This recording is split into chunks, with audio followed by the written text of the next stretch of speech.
গুন্ডা দমন বিলে পুরো কেন আটকে রাখা গেল না এই 16 জনকে জেলে? আরে গুন্ডা দমন বিল তো পাশই হয়নি।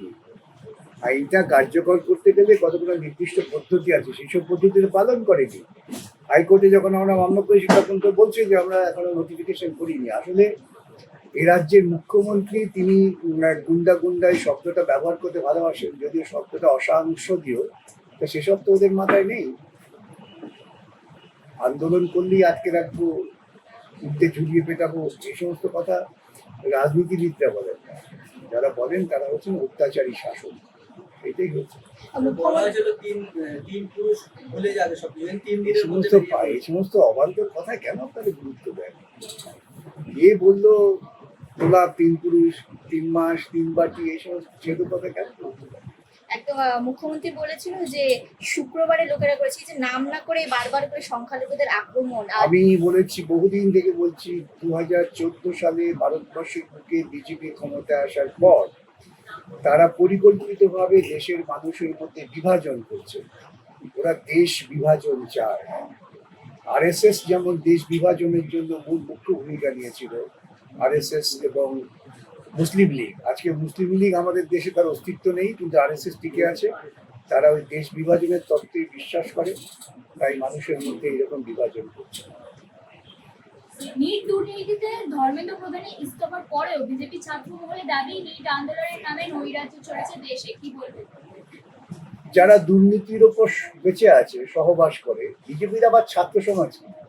বিজেপির তো ছাত্ররা সব গোমূত্র কি গোবর পরিবেশন করেন, বা সেটা ওরা খেয়ে বেঁচে থাকেন। ওদের আবার এই ছাত্রে কি আছে? যারা ওদের ছাত্র বলে দাবি করছেন তারা আদৌ ছাত্র কিনা আমার সন্দেহ আছে।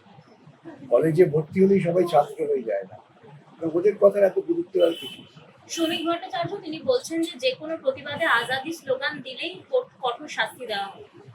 আমি তো সঙ্গে সঙ্গেই আমার ফেসবুকে পোস্ট করেছি যে ভুখ মারি সে আজাদি, এতে শ্রমিক বাবুর আপত্তি কেন? আমরা বলেছি বেরোজগারি সে আজাদি, আপত্তি কেন? তানাশাহি সে আজাদি, আপত্তি কেন? মনুবাদ সে আজাদি, আপত্তি কেন? এই আপত্তি কারণ বলতে পারছেন না। আসলে ওরা আতঙ্কে আছে, বাম আদর্শের আতঙ্কে ওরা ভুগছে। তাই বাম ছাত্ররা নতুন নতুন স্লোগান তৈরি করবেন, সেই স্লোগান শুনতে পরে ওদের খুব মনে আতঙ্ক তৈরি হয়।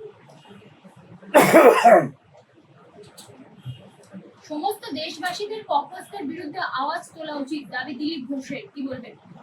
দিলীপ বাবু তো গোমূত্র পরিসেবন করেন কোথায় আমি জানি না। কি বলেছিলেন নাকি গরুর হাত ধরতে পরে হার্ট ডিজিজ কমে যায় নাকি, সোনা বেরোয়, কি বলেছিলেন না? উনি আপাতত রাস্তাঘাটে গরু খুঁজে সোনা খুঁজুন।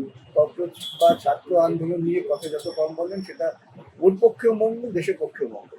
যে আজাদি স্লোগানে আপত্তি বিজেপির, সেই বিজেপির মিছিলেই আজাদি স্লোগান অন্যভাবে, তাহলে কি বিজেপি এবার দেশদ্রোহী? না না, বিজেপি তো দেশদ্রোহী, এ নিয়ে কোনো সন্দেহ নেই। এটা আমার স্পষ্ট অভিমত। আমি বহুদিন থেকেই বলছি, তার জন্য আমার অনেক গালাগালি করতে পারে ওরা, আমাকে খুন করার হুমকি দিচ্ছে, ওদের বিভিন্ন চারা চামড়া ভিডিও টিডিও করে সে করতে পারে, ওই যায় আসে না। কিন্তু বিজেপি দেশদ্রোহী। দেশ বলতে আমরা যা বুঝি, দেশ বলতে আমরা বুঝি দেশের মানুষ, সাধারণ মানুষ, শ্রমিক, কৃষক, মধ্যবিত্ত মেহনত মানুষ। ওরা দেশ বলতে বোঝেন মন্দির আর পুরোহিত, এর বাইরে ওদের কাছে দেশের কোনো কনসেপ্ট নেই। সুতরাং ওরা হচ্ছে প্রকৃতপক্ষে দেশ বিরোধী। আমরা তেরঙ্গা মিছিলে দেখলাম যে সিপিএম এর পতাকাকে পুরানো হলো এবং সেখানে থুতু পর্যন্ত ফেলা হলো, কি বলবে? তাতে কি হলো? তাতে অসম্মানিত কে হলো? তেরঙ্গা পতাকা অসম্মানিত? আমি তো বলেছি আমার পোস্টে। ওরা কি জানে? আপনি জিজ্ঞাসা করবেন তো তেরঙ্গা পতাকার গুরুত্বটা কি, তেরঙ্গাটা কেন। আপনি একজন বিজেপি যারা সেদিকে লাল পতাকা পুড়িয়েছে তাদের থেকে বলুন, ভাই এ তেরঙ্গাটার মানেটা কি? মাঝখানে একটা অশোক চক্র আছে, এর মানেটা কি? এর মানেটা বোঝো, তারপরে লাল পতাকা হাতে। কিন্তু সজল ঘোষ তো বলছেন যে যারা লাল ঝান্ডা নিয়ে থাকেন এরা আসলে পাকিস্তান পন্থী। হ্যাঁ, ঠিক কথা তো। আমরা পাকিস্তানপন্থী, আমরা হিন্দুস্তানপন্থী, আমরা চীনপন্থী, আমরা দেশপন্থী, আমরা আন্তর্জাতিক। এই আন্তর্জাতিক বোধটাই ওর নেই। তুমি আজকে ওই মাইকে বক্তৃতা করছে, মাইক্রোফোনটা আবিষ্কার হলো কোথায়? বেদ উপনিষদে মাইক্রোফোন আবিষ্কার হয়। তাহলে ওকে তো ব্যক্তিগত জীবনে আন্তর্জাতিক হতে হচ্ছে। আমরা আন্তর্জাতিক, আমরা সব দেশের মেহনতি মানুষের জন্য বলা হবে। অতীতের তৃণমূলীরাই এখন প্রতিনিধিরা যারা আছেন তারা এনডিএতে সামিল হচ্ছেন, মন্তব্য সমীর ভট্টাচার্য। এরা কি তাহলে ভালো তৃণমূল ছিল? তৃণমূলের জন্মই দিয়েছে বিজেপি।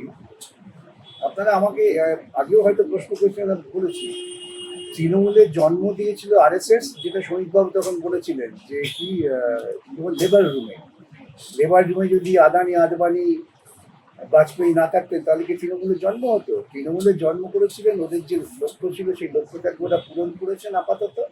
এখন তৃণমূলকে আবার সব জামা পাল্টে দলে নিয়ে নিচ্ছে নাকি ব্যাপার। একদম স্যার, বীরভূমে ব্যবসায়ীর বাড়িতে দেখা যাচ্ছে যে কোটি কোটি টাকা উদ্ধার, এত টাকা যে সেখানে গোনার জন্য মেশিন নিয়ে আসতে হচ্ছে, ট্রাঙ্কের উপর ট্রাঙ্ক আসছে, কি বলবেন?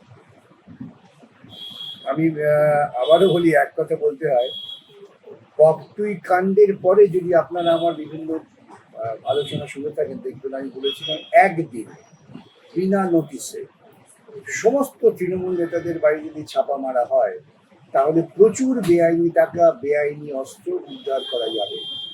আমি প্রকাশ্যে বলেছিলাম, আমাদের পুলিশ সেটা করেনি। এখন পুলিশ কাজ করছে, পুলিশের সঙ্গে হাত ছিল, ও জানতো। এখন কিছু এই লোক দেখাবার জন্য এই টাকাগুলো উদ্ধার করছে।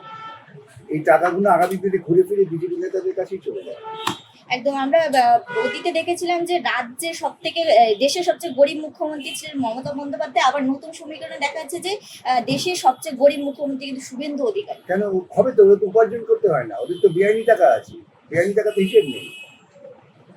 এই যে আজকে দেখছেন আপনারা ড্রাইভারের কাছ থেকে যে টাকা পাওয়া গিয়েছে, সেই টাকাটা কাদের? ড্রাইভারের না। পার্থর বাড়িতে টাকা পাওয়া গেছে পার্থর বাড়ি। এই অভিষেকের এত কোটি কোটি টাকা কোথেকে আসে? ইলেকট্রাল বন্ডের টাকা কে দিয়েছে?